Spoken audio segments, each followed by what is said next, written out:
বলতেছিলাম আমার ভাইরা, আল্লাহ তার নবীরে পাঠাইছে মুবাশশিরিন ও মুনজিরিন। হ্যাঁ, রাসূল সুসংবাদ দিবে এবং ভীতি প্রদর্শন করবে। রাসূল সুসংবাদ দেওয়ার পরে যারা নিজেকে ইমানের পথে নিয়ে আসবে এবং সংশোধন হবে, আল্লাহ বলেন ফালা খাউফুন আলাইহিম ওয়ালা হুম ইয়াহজানুন, তাদের জন্য চিন্তার কারণ নাই, ভয়ের কোনো কারণ নাই, টেনশনের কোনো কারণ নেই। ঢাইকা রাখেন, এই যে এই বুঝেন না, সিরিজ ঢাইকা আমার ভাইয়েরা। এই জন্য আমি বলছি, আর দু একটা কথা কোরআন থেকে বললে শুনবেন নাকি চলে যাবেন? এই সারান তোরা উৎসুত করে রে, একটা কাটি তাতে না বিপদে পড়ুন। তো সাহস কত, বরকতির সামনে তো উঠে। আমি কি আমার কথা কইতেছি? আমার বাবার কোনো দরবারের কথা কইতেছি? আমি তো কোরআন থেকে কথা কইতেছি। কোরআন থেকে কথা করার পরে উঠতে যাস গা, দুঃসাহস কত! আল্লাহ যদি ওখানে অক্সিজেন বন্ধ হয়ে দেয়, যাইবি কেমনে? হ্যাঁ,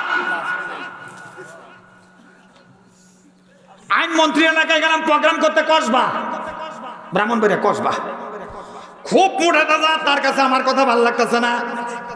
উঠতে খালি যায়, আমি কই কিরে বাবা কই যাস? ফিরে না, ফিজের রাস্তা একটু ভাঙ্গানা, পুরানো সমান। হঠাৎ করে ফাল গেছে। 15 দিন পরে কুটি চৌমোহনী বৈরবনগর আছে, এখানে একটা, ওইখানে মাহফিল করতে গেছি। এক বুড়া মহিলা এসে কান্দে, হুজুর আমার ফলাটারে মাফ করে দিন। কি হয়েছে গো মা? আপনার মাহফিল তো উঠতে আছে, ফিজের রাস্তায় ফাউলটা ফাউজে ফুলছে, ফুলাও কমে না, বিষও কমে না। আমি তো কিছু জানি না। কয় না আপনি ডাকছিলেন, কিরে নাই। আমি কোনো কষ্ট নিছি না। কয় না এটা আল্লাহর গজব, গ্যাস থাকা গেলে আপনি একটু একটু দোয়া হয়ে দেন, একটু যাইতে দেন। আমি তো যার হুক জানি না, তো সুরা ভাতে হবে যা লা ইউসাদ্দাউনা আনহা ওয়া লা ইউনজিফুন, এই আয়াত ফোড়া একটু ফুদা দিছে। আমাকে যা বাবা, আর কোনোদিন কোরআনের মাহফিলতে উঠিস না। কিছুদিন পরে ফোন করে কয় হুজুর বাবা তুই যে উঠাস, এটা বরকতির মাহফিল আর মুসলিম উদ্দিন ভাইয়ের মাহফিল। এটা হ্যাঁ, এটা কোরআনের মাহফিল, আল্লাহর মাহফিল। কার মাহফিল? তাহলে উঠোস কর। তুই যখন উঠতে যাস গাছে, শ্বাস আল্লাহ জারি রাখছে, এটা বন্ধ হয়ে গেল। উভয় কি? হ্যাঁ, সৈয়দ নজরুল ইসলাম মেডিকেল কলেজ নিয়ে এনতে ফেরত দিব ঢাকা মেডিকেল কলেজ, হ্যাঁ থেকে সিঙ্গাপুর নেই, খ্যাত বেসলো গুলে তোরা একটু বল। তারপরে আল্লাহ বলেন, আমার এই আয়াত যারা অস্বীকার করবে তাদের প্রতি আযাব আসবে। বলতেছিলাম আযাব, আইসল্যান্ডে অনেক আগুন বাড়িতেছে, বরফের ভিতরে আগুন। বরফের ভিতর থেকে যদি আগুন বের হয়, কিশোরগঞ্জে কি আগুন আসতে পারে না? কথা কোন থাকে? আমি দোয়া করি কিশোরগঞ্জ যেন শুধু শান্তি থাকে। তবে অনুরোধ বন্ধু, কোরআনের রাজ কায়েমের জন্য চেষ্টা করতে হবে। আল্লাহ কবুল করুন। পক্ষান্তরে আল্লাহ বলেন, আল্লাযীনা কাযযাবু বিআয়াতিনা ইয়ামাসসুহুমুল আযাবু বিমা কানু ইয়াফসুকুন। ভাই হুজুর বল লাগা খালি আতাঙ্গা মারছে আর কোন পরে আচ্ছি আর না করলে হুজুরই দেখবো। এমন লোক নবীর আমলে আছে। সাহাবীদের কাছে আসতো, হাত ধরতো, চুমা খাইতো, আর কইতো তোমাদের মতন মুসলমান আমরা। কি কও আমাদেরকে, তোমরা কি কও? তোমাদের মতো ঈমান আনছি। আবার যখন কাফেরদের সাথে নিরিবিলিতে মিলিত হইতো, কইতো তখন লগি আছে, তাকলে উপহাস করি। ওয়াইদা লাকুল্লাযিনা আমানু ক্বালু আমান্না ওয়াইদা খালাউ ইলা শায়াতিনহিম ক্বালু ইন্না মাআকুম ইন্নামা নাহনু মুস্তাহজিউন। আল্লাহু আকবার। এই চরিত্রের লোকগুলো রাসূলের আমলে আছেন। মুসলমানদের কাছে আইলে কইতে ঈমান আনছি, মুনাফিকদের কাছে গেলে কইতো তোদের সাথে আছি। আল্লাহ তাআলা বইলা দিয়েছে, কিছু কিছু লোক আছে তাদেরকে যখন বলা হয় ঈমান আনো, তখন তারা কয় আমরা ঈমানদার, তোমাদের মতো ঈমান আনছি। আবার যখন কাফির মুশরিকদের সাথে মিলিত হয়, তখন তারা বলে তোমাদের সাথী আছি, তাদের সাথে উপহাস করি। আমার বাংলার জমিনে এমন কিছু লোক আছে, আমাদের সামনে কইলে কয় হুজুর আগুয়ে যান, আমনে কল লাগে এবার আছি। একটু পরে যখন শয়তানগুলির সাথে ভয় কয়, আরে তাদের সাথে তো কথা না কয়ে ভাই না একটু উপহাস করলাম আর কি। ওই মুনাফিকদের চরিত্র আর বর্তমান মুনাফিকদের চরিত্র একরকম। কথা কোন ঠিক ঠিক না? আবু জাহেল উতবা সাহেবা মুগিরারে দেখি নাই, কিন্তু বর্তমান জামানায় এমন আবু জাহেল উতবা সাহেবা মুগিরা দেখছি, আব্দুল্লাহ বিন উবাই দেখছি, যারা কোরআনের মাহফিল বন্ধ করার জন্য নিজে টুপিদারি রাইখা থানার মধ্যে যায়। আছে না নাই? গত বছর প্রোগ্রাম করতে গেলাম বাগা আলিয়া মাদ্রাসার মাঠে, ওসি সবাই সবাই হুজুর আপনি বেলা রাজাকার ছিলেন। আমি কই চেহারা দেখলে বোঝা যায় যে ৭১-এর আগে না পরে। কই বুঝতারি না, দাড়ি তো ভান্ন দেখা যায়। আমি আবার পকেটের মধ্যে সব সময় আইডি কার্ড লয়ে ঘুরি। আমি কই দেখেন জন্ম তারিখ কত, এটা তো বাংলাদেশের সরকারি বানাই দিছে আমারে।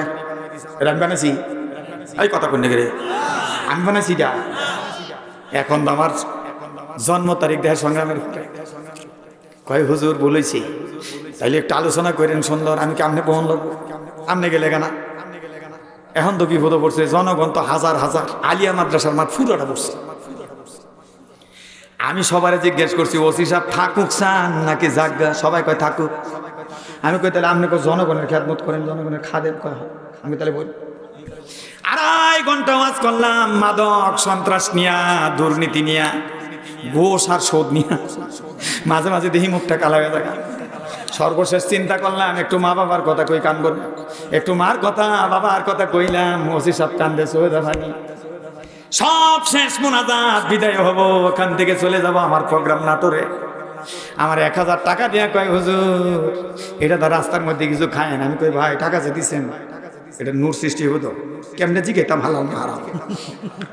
তিনি নিজে কয় হুজুর 100 ভাগ হালাল টাকা বেতনের টেহাতে দিছি, তার মানে বুঝে যে ওনার কাছে হারাম টেহা আছে।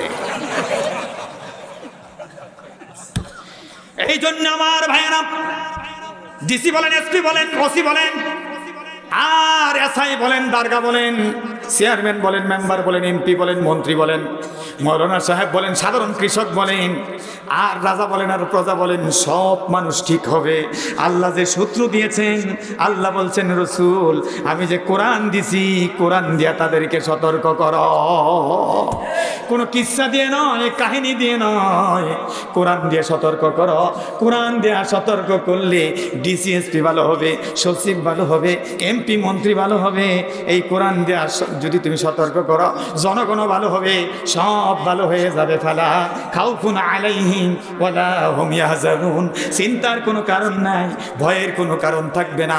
জান্নাতি পরিবেশ কায়েম হবে, দুনিয়ায় শান্তি হবে, মরার সাথে সাথে জান্নাত পাবে। আরো আস্তে কোন সুবহানাল্লাহ। আমার ভাইরা, আমি যদি অনেক কঠিন কোনো কিচ্ছা কইতাম সুবহানাল্লাহর অভাব হতো না। অনেক কিন্তু সুবহানাল্লাহর বড় অভাব। মনে মনে টেনশন করতেছে 12টা বাজে গেছে, আমি তাড়াতাড়ি যাইগা। বইবেন না যাইবেন? কথা সবাই কয় নাই, জোরে কোন বইবেন না যাইবেন? আর কিছুক্ষণ কথা কম, বেশি না, কারণ আমারও তো রেস্টের দরকার। কালকা শুইছি 3টায়, ফজরের রক্ত তো মাইয়া লোক একটা আছে, খালি উঠো। মাইলের দোষ নাই, আমি কইছি যে আমার ডাক দিয়েছেন যে এতটা থরে আই, ফজর না পেলে তো আমার ওয়াশ সব শেষ হয়ে যাবো গা। হ্যাঁ, এখন কত মানুষ আছে ঘুমানের কথা কয়, পান খাইছে না। হ্যাঁ, অথচ যদি বিবির মতো ডাকতো, ঘুমাইলা ঘুমাইলা রে বন্ধু, নামাজ পড়লা না, ভালো তো না।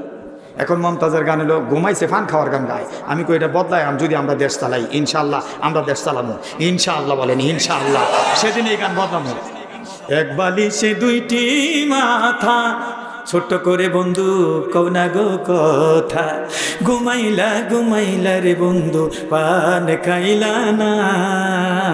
নাউজুবিল্লাহ নামার হাওয়া, এই নাউজুবিল্লাহ নামার হাওয়া, এন নাউজুবিল্লাহ।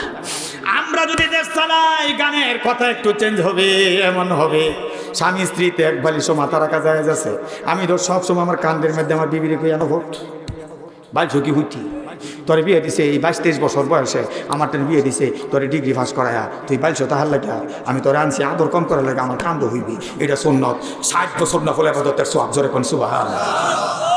এই ওয়াজ শুনে একজন বাড়িতে গিয়ে কয়, হে ভাইলছে শুইস না, আজকে আমার কান্দ হো, বরকতি কয়ে গেছে 60 বছরের সোয়াব এক রাইতে, তাহলে হুদু হুদি হে শুয়ে লাভ কি? এটা জায়েজ আছে? জায়েজ না না জায়েজ? কথা কন। এবার গান হবে এরম, এক বালিশে 2টি মাথা, আদর করে সোহাগ করে স্বামী আমার কোনা গো কথা, ঘুমাইলা ঘুমাইলা রে বন্ধু সেহরি খাইলা না, নামাজ পড়লা না। মারহাবা কোন। ঘুমাইলা ঘুমাইলা রে বন্ধু জিকির করলা না, কোরআন পড়লা না। মারহাবা কোন। গানের কথা যদি একটু চেঞ্জ করে বলি তাইলে সুন্দর হবে। রেডিও টেলিভিশন কি বন্ধ করে দেন যাবো? এই কথা কন, রেডিও টেলিভিশন বন্ধ করুন যাব, এগুলি চালু রাখতে হবে। মোতালিফ হোসেন বরকতির মতন গীতিকার সুরকার শিল্পী লাগবে, আনোয়ার শাহর মতন শিল্পীগুলো তখন বেতারে গান গাইব, আর আপনারা শুনবেন কত সুন্দর গান। হ্যাঁ,